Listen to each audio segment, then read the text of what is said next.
बिस्मिल्लाहिर्रहमानिर्रहीम। अस्सलाम वालेकुम नाज़रीन इकराम, मैं हूं मखदूम शाहबुद्दीन और आप देख रहे हैं मेरा फेसबुक और यूट्यूब चैनल। उम्मीद करता हूं आप सब लोग बखैर वाफियत होंगे और जहां भी होंगे अपने अहले खाना समेत खुश भी होंगे और महफूज भी। इय्याक नअबुदु व इय्याक नस्तईन। ऐ अल्लाह, हम तेरी इबादत करते हैं और तुझसे ही मदद मांगते हैं। 30 अप्रैल 2025 बुध के दिन का आगाज हो चुका है। कल की रात पाकिस्तान और भारत के दरमियान कशीदगी अपनी इंतहा पर पहुंची है, क्योंकि कल झड़पें, जंग एलओसी से होती हुई इंटरनेशनल बॉर्डर पर आ गई है। और इस वक्त सूरत हाल यह है कि भारत ने कल तमाम तरहदों को फलांगते हुए इंटरनेशनल बॉर्डर जो है उसकी वायलेशन की। पाकिस्तान की जानिब से एटीजीएम्स के इस्तेमाल के हवाले से कुछ खबरें मौसूल हो रही हैं, और ये जो डिटेल्स हैं कि भारत के साथ कल की पूरी रात क्या हुआ और इस सब में भारत को पाकिस्तान पर हमला किस तरह से महंगा पड़ा है, इस हवाले से मेरे पास कुछ एक्सक्लूसिव डिटेल्स हैं जो आपके सामने रखनी है। और इस वक्त चूंकि पाक भारत जंग बिल्कुल समझ आ रही है, सामने नजर आ रही है दीवार पर लिखी हुई तहरीर की तरह, तो अब बिलाखिर अमेरिका जो है वो भी सारे के सारे मामले के अंदर कूद पड़ा है। अक़वाम मुत्तहिदा के जनरल सेक्रेटरी के राब्ते के बाद दोनों साइड्स पर अब अमेरिका जो है उसने इस मामले के अंदर इंटरवीन करने का फैसला किया है। कुछ हंगामी राब्ते जो हैं वो भी शुरू हो चुके हैं। पाकिस्तान की जो सरहद है उस पर जो डेवलपमेंट्स हो रही हैं वो इस वक्त तशवीशनाक है।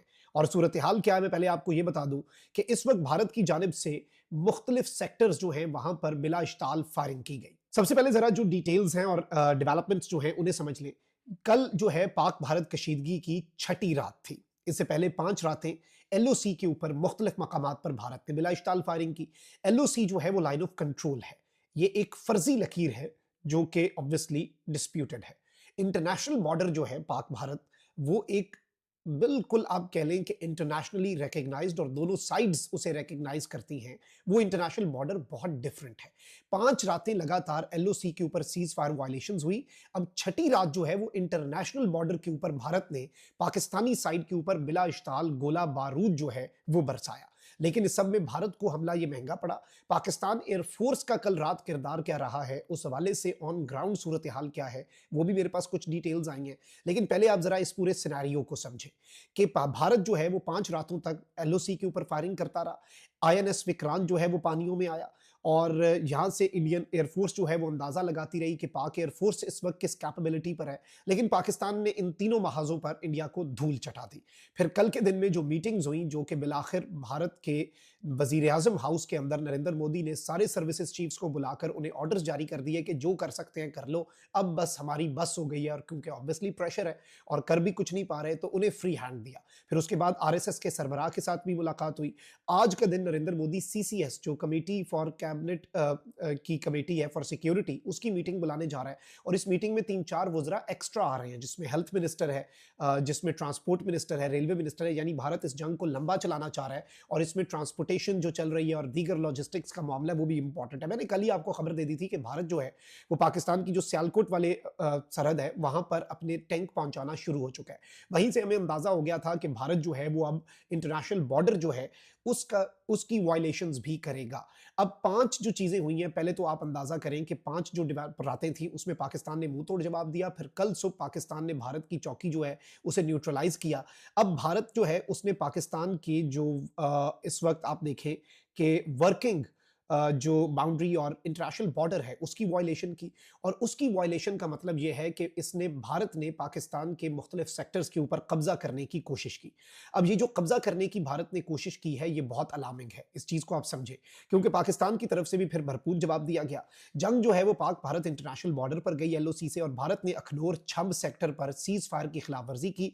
भारत की जानिब से शदीद फायरिंग की गई, सेक्टर पर कब्जे की कोशिश की गई। पाक फौज ने भरपूर जवाब दिया और भारत के 2 बंकर्स जो हैं वो कल रात तबाह हुए। इस वक्त नाज़रीन इकराम सिचुएशन ये हुई है कि इंटरनेशनल कम्युनिटी का रोल, और पाकिस्तान ने ये वाजे कर दिया, पाकिस्तान ने अपने 2 पत्ते शो किए हैं, चीन और तुर्किया वाले। और पाकिस्तान के वजीर खारजा ने भी इस हवाले से स्टेटमेंट दिया जो कि बहुत इंपॉर्टेंट है। और अमेरिका जो है उसका भी इस वक्त जो रोल है वो इंपॉर्टेंट हो चुका है। एक जानिब तो रात गए पाकिस्तान के वफाकी वजीर इत्तलात जो है उन्होंने भी हंगामी खिताब किया, और इस वक्त बॉर्डर के ऊपर जो जंग छिड़ चुकी है ये बड़ी अलार्मिंग है। और इस सारी की सारी सूरत हाल के अंदर पाकिस्तान एयरफोर्स ने जैसे ही देखा और पाकिस्तान ने जैसे ये अंडरस्टैंड किया कि ये अब इंटरनेशनल बॉर्डर के ऊपर कशीदगी बढ़ा चुके हैं, तो पाकिस्तान जो है उसकी एयरफोर्स जो है वो भी एलओसी के अक्रॉस और इंटरनेशनल बॉर्डर के अक्रॉस उसने अपनी फ्लाइट्स शुरू कर दी कल रात, ताकि दुश्मन को एक बहुत क्लियर कट मैसेज जो है वो कम्युनिकेट हो सके, दुश्मन को ये बात हम वाजे करवा सके, बावर करवा सके कि वी आर रेडी, और हम किसी भी तरह से अगर आप इस कशीदगी का फ़ायदा उठाकर दरअंदाजी की कोशिश करते हैं तो आपका जो हाल होगा वो अभिनंदन से भी बुरा होगा। और ऑब्वियसली पाकिस्तान की इस मरतबा डिफेंस पॉलिसी ये है, defence plus attack. Indian strike होती है, दो चीज़ें एक्टिवेट हो जाएंगी एट दैट वेरी मोमेंट, उसी सेकंड। एक, उस अटैक को नाकाम बनाना, और जो भी वो अटैक करने की कोशिश करता है उसे बाज़ाब्ता तौर पर हंट डाउन करना और उस हमले को नाकाम बनाना। Simultaneously in the next few moments Pakistan जो है वो इस सारी की सारी सूरत हाल के अंदर भारत के टारगेट्स लॉक कर लेगा। अब अक़वाम मुत्तहिदा के जनरल सेक्रेटरी ने पाकिस्तान के वज़ीर आज़म को कॉल की, भारत में राब्ता हुआ, दोनों साइड्स ने अपनी अपनी पोजीशन वाज़ेह कर दी। पाकिस्तान ने भी बताया कि भई अगर जंग हुई और हमारे पास और कोई ऑप्शन ना हुआ तो फिर हमने वही करना है जो हमें करना पड़ेगा। अब उस सब के अंदर नाज़रीन इकराम आप ये देखें कि अमेरिका जो है उसने भी एक स्टेटमेंट दिया, लेकिन उससे पहले मैं आपको ये बता दूं कि इस वक्त मुबैना तौर पर जो हमारे पास इत्तलात हैं वो ये है कि सियालकोट सेक्टर के ऊपर भारत ने हमला कर दिया है, और सियालकोट वाली साइड से भारत ने जो पाकिस्तान की चेक पोस्टों के ऊपर हमला किया, वहां से डिस्टर्बिंग न्यूज हमें मिल रही है, और सिचुएशन जो है वो अच्छी खासी बॉर्डर एरियाज जो हैं वहां पर खराब बताई जा रही है। तो अब इस सारी की सारी सूरत हाल के अंदर जो मामला है वो बहुत खतरनाक हो चुका है। तो इस सब में जो समझने वाली चीज है वो ये है कि पाकिस्तान एयरफोर्स कल पूरी रात जागती रही है, भारत को भरपूर जवाब दिया है, और भारत की तरफ से जो जारियत की गई है, और इसमें कुछ इतलात ये है कि पाकिस्तान ने ATGMs जो हैं, एंटी टैंक गाइडेड मिसाइल जो हैं वो भी इस्तेमाल किए हैं, और भारत की जिसे आप कहते हैं ना कि बैंड बजा के रख दी है, तो वो भी इतलात हमारे पास आई हैं। लेकिन यहाँ पर अब जो अमेरिका का स्टेट डिपार्टमेंट है उसने जो स्टेटमेंट इशू की है वो बड़ी इंपॉर्टेंट और सिंबॉलिक अहमियत की हामिल है।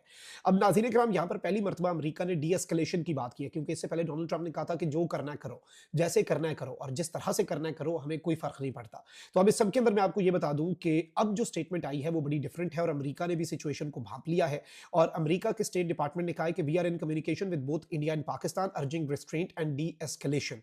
यानी हमने रिस्ट्रेंट का भी हम अर्ज कर रहे हैं और हम डी एस्केलेशन का भी कह रहे हैं। और सेक्रेटरी रूबियो जो है, यानी कि अमेरिका के जो वजीर खारजा, is expected to speak with the foreign ministers of both countries सून।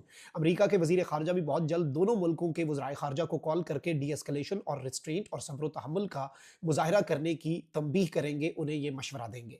अब यहाँ पर पाकिस्तान के जो वजीर खारजा हैं उन्होंने एक बहुत इंपॉर्टेंट स्टेटमेंट दिया, और उन्होंने ये कहा है कि दो तीन चीजें उन्होंने बताई हैं। नंबर वन, कि सिंध तास मुआहदे के ऊपर हमारा कोई समझौता नहीं है, कोई इसके अंदर अगर मगर, कोई इफ्स एंड बट्स, कोई इस तरह की चीज नहीं है। नंबर टू, चीन और तुर्किया ने इस वक्त मामले पर वाजे कर दिया हमारे ऊपर कि हम आपके साथ हैं। हम आपको पिछले कितने दिनों से बता रहे हैं कि चीन की तरफ से जो पाकिस्तान के साथ कॉपरेशन चल रही है भारत के लिए, वही तो परेशान कौन है। फिर तुर्किया का जो एक C-130 तैयारा आया, और फिर तुर्किया ने इसकी वजाहत दी कि जी हमारा तो तैयारा यहाँ पे रीफ्यूलिंग के लिए आया था, जंग ज़दा माहौल के अंदर सिर्फ तेल भरवाने आया था। तो बाकी लोग समझदार होते हैं।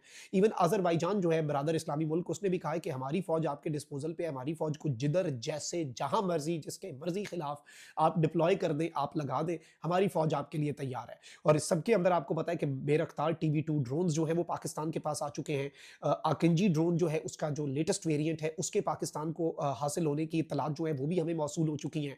तो ये सब कुछ जो है इंटरनेशनल सिनेरियो के अंदर भारत के पास इस वक्त कोई एलाई नहीं है। पाकिस्तान के एलाइज पाकिस्तान के साथ हैं, और उन्होंने कहा है कि हम अमन चाहते हैं, लेकिन अगर कुछ होता है तो we stand with our brother country, चाहे वो चाइना है, तुर्किया है। लेकिन इस सब के अंदर जो अमेरिका है, जिस पर भारत इस वक्त बहुत ज़्यादा रिलाई कर रहा था कि भाई हमने अपनी डिप्लोमेसी बहुत बेहतर कर ली है, 2019 में और 2025 में बहुत फ़र्क है, इन 6 सालों में हमने अपना नाम बेहतर कर लिया है, अपना मकाम बेहतर कर लिया, अब अमेरिका हमें कुछ नहीं कहेगा। और ट्रंप की स्टेटमेंट को वो इस तरह से ले रहे थे कि ट्रंप ने कहा मसला खुद हल कर लेंगे, तो ट्रंप की स्टेटमेंट को वो इस तरह से ले रहे थे कि शायद उसने फ्री हैंड दे दिया। ऑल्दो ट्रंप ने कहा था कि मैं पाकिस्तान के भी करीब हूँ, इंडिया के भी करीब हूँ, मुझे उम्मीद है दोनों अपना मसला खुद हल कर लेंगे। लेकिन अब अमेरिका के स्टेट डिपार्टमेंट की स्टेटमेंट का आना एक जानिब मामलात की संगीनी की जानिब इशारा करता है कि सिचुएशन कितनी एस्केलेट हो चुकी है, सिचुएशन कितनी खराब है। तो वहीं दूसरी जानिब situation is not good at all, मैं आपको ये बता दूं।